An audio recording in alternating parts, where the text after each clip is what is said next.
Con ustedes, el pastor y evangelista Gavis Joel Bermúdez. La palabra que iluminará tu vida. Muy buenos días para todos. Les bendigo poderosamente en Cristo Jesús. Les extiendo un gran abrazo y espero que se haya levantado muy bien. Bendecidos y en victoria. Les saluda a su pastor y evangelista Gavis Joel Bermúdez y agradezco a Dios por la oportunidad que me da de presentarme a ustedes una vez más. Espíritu Santo de Dios, trae sabiduría a todo aquel que va a escuchar estas palabras en el nombre poderoso de Cristo Jesús. Amén y amén. Al comenzar esta semana, les prometí que prontamente hablaríamos sobre un tema cuyo título es Fiel en la abundancia y en la escasez. Como lo prometido es deuda, aquí estamos para hablar sobre este tema. En uno de los escenarios donde más escuchamos estas palabras es en aquel acto matrimonial, el pacto que hace el hombre y la mujer con Dios. Y allí se juran amor eterno, también juran fidelidad, pero se hacen un gran compromiso entre ambos. Y es el de estar siempre juntos, apoyándose uno con el otro, en la abundancia, en la escasez, en la riqueza, en la pobreza, en la enfermedad, en toda circunstancia adversa que presente la vida. Porque ya no somos dos, ahora somos una sola carne, dice la palabra. Y esto es muy importante que nosotros como seres humanos lo entendamos. Porque vemos que cuando las personas no pueden llevar a cabo esta promesa que se hicieron delante de Dios, es porque verdaderamente no han entendido lo que significa la fidelidad en todo momento. No han entendido la seriedad del compromiso cuando el Señor nos hace una sola carne. Y Él mismo nos dice, hasta que la muerte nos separe. Hemos visto con el tiempo cómo este compromiso ha perdido validez en la humanidad. No se toma con tal seriedad, tal como el Señor lo ha dispuesto. Pero ahora, tomamos todo esto como ejemplo para que de la misma manera podamos entender lo que significa la fidelidad en Cristo Jesús. La palabra de Dios se encarga de explicarnos y ponernos una tremenda comparación. Nos dice, tal como Cristo amó a la iglesia, que el marido ame a su esposa. Y presenta múltiples versos donde de alguna manera representa el matrimonio como esa unión de Jesús con su iglesia, que así como Él dio su vida por su iglesia, mostrando su fidelidad, nosotros de la misma manera también seamos fieles. De hecho, vemos en la palabra un verso que hace poco estuvimos leyendo, que menciona, oh almas adúlteras, ¿no sabéis que la amistad del mundo es enemistad contra Dios? Cualquiera pues que quiera hacerse amigo del mundo, se constituye enemigo de Dios. Notamos cómo el Señor nos llama infieles cuando amamos más al mundo que a Él, porque de alguna manera le estamos dando la espalda. Esto el Señor lo llama adulterio, hablando en el sentido espiritual. Vemos cómo el Señor nos demanda a nosotros una fidelidad, y es lo que cualquier persona espera en una relación, sea matrimonial, sea de amistad, sea laboral, que las personas sean fieles y que no sean de doble ánimo, que aparentemente muestren ser tus amigos, tu pareja matrimonial, pero cuando llega aquel momento difícil, por aquí que es más cerca. Es realmente allí donde verdaderamente mostramos la calidad de compromiso en los momentos difíciles. Por eso vemos que el Señor nos dice en su palabra, es necesario que nuestra fe sea probada, si verdaderamente creemos o no. La palabra expresa que dice que llevó a su pueblo Israel al desierto para ver qué había en su corazón. Si habían de amarle y obedecerle, o simplemente le seguían por sus dádivas y los milagros. De hecho, muchas veces en las relaciones matrimoniales o de amistades suceden esto. Hay un dicho por ahí muy popular que dice, interés cuánto vales.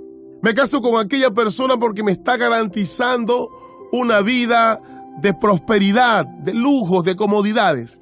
Obviamente no estoy queriendo decir que nadie desea esto, pero esto no puede ser la base de un compromiso, ya que es algo serio. Por supuesto, si aquella persona lo hace de esta manera, apenas llega una circunstancia difícil, lo primero que hace es darle la espalda. Y creo que en nuestra sociedad estamos cansados de ver todo esto. Ahora, llevémoslo al mundo espiritual. Si verdaderamente hemos sido fiel con Dios, tal como Él ha sido con nosotros, Él nos muestra la fidelidad de su palabra. ¿Diré yo algo y no lo cumpliré? Mis promesas son el sí y el sí el amén. El Padre espera que sus hijos actúen de la misma manera, tanto con Él como con los demás. Él dice que tu sí sea sí y que tu no también sea no. Ahí nos está hablando de la fidelidad de nuestras palabras. Pero ahora, como siempre nos gusta tomar ejemplo de la palabra de Dios, vamos allí a un escenario que nos muestra verdaderamente lo que significa la fidelidad a Dios. Y vamos a hablar de un hombre que verdaderamente llegó a una circunstancia que cualquiera no tiene la capacidad de responder como respondió este varón. Pero si están escritas allí es porque el Señor quiere que aprendamos de esta respuesta. Dice Job 2:10. Y él le dijo, como suele hablar cualquiera de las mujeres fatuas: has hablado que recibiremos de Dios el bien y el mal no lo recibiremos. En todo esto no pecó Job con sus labios. Para que usted pueda entender un poco el contexto, seguramente muchos conocen la historia de Job. Llegó una tremenda prueba. El mismo día perdió sus hijos, su finca, ganado y riqueza. Pero aparte de esto le llegó una terrible enfermedad, la lepra. Hemos mencionado que era una de las enfermedades más terribles de la antigüedad, porque llevaba a una desesperación. Aquí vemos el primer ejemplo que pusimos sobre el compromiso o pacto matrimonial. Esta mujer inmediatamente comenzó a renegar de Job y al mismo tiempo de Dios. O ella se le olvidó que toda esa riqueza y buena vida que llevaba era porque Job era un hombre bendecido. Él nunca negó su fe a Dios. El mismo Dios resaltaba la buena conducta de este varón, o sea que era evidente a las personas.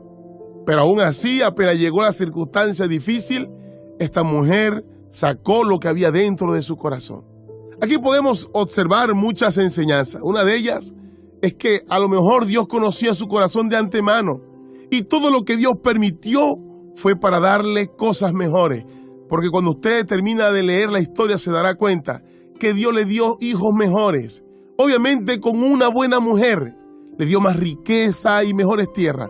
Todo lo que Dios permite para nuestras vidas siempre será para bien, aunque en el momento no lo entendamos. No crea que nuestro Dios es injusto e indolente ante el sufrimiento que iba a padecer Job, pero Dios sabía lo que iba a hacer a través de este proceso. De tal manera que al final Job dijo: yo te conocía de oídos, pero ahora mis ojos te ven. O sea, Dios causó el efecto que él esperaba, tal como él quería hacer con su pueblo Israel. Dice que lo llevó al desierto para revelarse a ellos, para enamorarlo, para ver qué había en su corazón, para que a través de las circunstancias ellos conocieran su poder. Pero vemos que este pueblo era infiel en sobremanera, con un corazón duro y renegaba en todo tiempo. Por esta causa, esta primera generación no vio la tierra que fluye leche y miel, la tierra prometida. Había mucha dureza en su corazón y desagradecimiento. Este pueblo no merecía todo el favor de Dios. Ahora, este pasaje también nos enseña una cosa poderosísima, y es que cuando nosotros renegamos y hablamos, entramos en pecado contra Dios. Porque note que aquí al finalizar el verso dice: en todo esto no pecó Job con sus labios. Muchas veces somos ligeros para hablar, y dice la palabra que tenemos que dar cuenta aún por nuestras palabras, porque sin darnos cuenta ofendemos a Dios. ¿Cuántas veces hemos malinterpretado ciertas circunstancias en un entorno, sea familiar, sea de amistad o matrimonial? Y después que hablamos ligeramente, cuando verdaderamente nos damos cuenta qué fue lo que sucedió, nos sentimos avergonzados. Ahora, meditando sobre este verso, me impactó la manera como responde este varón. ¿Acaso recibiremos de Dios el bien y no el mal? ¿Acaso debemos ser fiel solamente en la abundancia y no en la escasez? Lamentablemente, algunas personas no alcanzan a comprender todo esto, pero también por sus malas obras reciben el fruto de ella. Muchas personas han abandonado a Dios en las dificultades, han abandonado a su pareja, a aquel amigo, pero al pasar del tiempo podemos observar que fueron malas decisiones. Los momentos duros siempre tendrán que llegar, hacen parte de la vida. Las dificultades de las personas en cualquier momento pueden llegar, pero también la palabra dice que no son duraderas, son momentáneas, por determinado tiempo. Hay una canción en el género vallenato que nos habla sobre esto. Dice que cuando el amigo estaba mal, se retiró, pero cuando vio que se estaba recuperando, volvió a acercarse. Se creen astutos, piensan que pueden hacer las cosas y pasar por alto. De la misma manera, la palabra de Dios dice: yo honro a los que me honran. Dios está atento a nuestras obras. Dios sabe quiénes verdaderamente le han buscado de todo corazón, quienes verdaderamente les ama. Un episodio muy palpable, volvemos nuevamente a repetir, el pueblo de Israel. Ellos andaban, como dijo esta palabra, adulterando espiritualmente. Decidieron poner su confianza a otros dioses y seguir costumbres paganas antes de ser fiel con aquel que los había llevado a la tierra que fluye leche y miel. Dios envió a muchos profetas mensajeros y lo que hicieron fue actuar de una manera rebelde. Y por esta causa Dios trajo juicio sobre esta tierra. Pero Él dice que Él guardó a sus higos buenos. Puso como una representación de una fruta que era muy común allá, los higos. Y habló de los higos malos, haciendo referencia como aquel que está expulpando su mercancía y aquellos higos malos los desecha, pero a los higos buenos los aparta para que no se contaminen de los frutos malos. Todo esto que hemos leído nos demuestra que Dios siempre va a estar atento cómo vamos a reaccionar frente a las circunstancias de la vida y si verdaderamente somos fieles. De hecho, la palabra nos promete que los que permanecen hasta el fin, esos reciben el galardón de la vida eterna. O sea, aquellos que pueden permanecer fielmente, aunque venga la tempestad, aunque venga la dificultad. Sigue allí porque sabe quién le llamó, quién le rescató para no tener solamente una vida en la tierra, sino una vida eterna. Quiero que usted tenga algo muy en cuenta. Todos los hombres de la palabra de Dios, aquellos mencionados, todos pasaron por dificultad para probar su fe. Un ejemplo admirable, Abraham. Él fue probado con respecto a dar la vida de su hijo y vemos que él no lo negó. Obviamente todo esto era una prueba. Estamos hablando de un Dios que desea lo mejor para sus hijos. Y por esto vemos todo lo exaltado que fue este varón. Fue llamado amigo de Dios, padre de la fe, y en el cual Dios daría inicio a un propósito de amor, que era de entregar a su hijo amado. En pocas palabras, así como tú me eres fiel a Abraham, yo seré fiel a ti y a tu descendencia. No te preocupes, no le quite la vida a tu hijo. Yo he decidido entregar el mío. ¿No es acaso esto un tremendo ejemplo de fidelidad? Debemos estar preparados para todos los altos y bajos que nos presenta el camino del Señor, para entender que debemos ser fiel en cualquier circunstancia. Los patriarcas de la antigüedad vivieron momentos muy difíciles, pero también nos presenta que tuvieron grandes riquezas. Todo esto obviamente no era lo más importante en la relación de estas personas con Dios. Si algún momento llegaron a tener riqueza, era porque su corazón estaba preparado para recibirla. Me encanta la manera como explica todo esto Pablo, porque Pablo fue un hombre que tenía una buena posición antes de ser llamado y recibir el ministerio, pero aprendió todo esto que hemos hablado y por eso sacó la conclusión que estaremos leyendo en la carta de Filipenses 4:12. Dice: sé vivir humildemente y sé tener abundancia. En todo y por todo estoy enseñado, así para estar saciado como para tener hambre, así para tener abundancia como para padecer necesidad. Y concluye en el verso 13: todo lo puedo en Cristo que me fortalece. Tremenda enseñanza nos deja Pablo, pero lo que más me gusta de este verso es que el mismo Pablo nos revela y nos confiesa que había llegado a esa conclusión porque había sido enseñado. Ahora, yo hallo mucha relación de este pasaje con la segunda carta de Corintios 12:7, y con esto estaremos terminando. Y usted me va a entender por qué.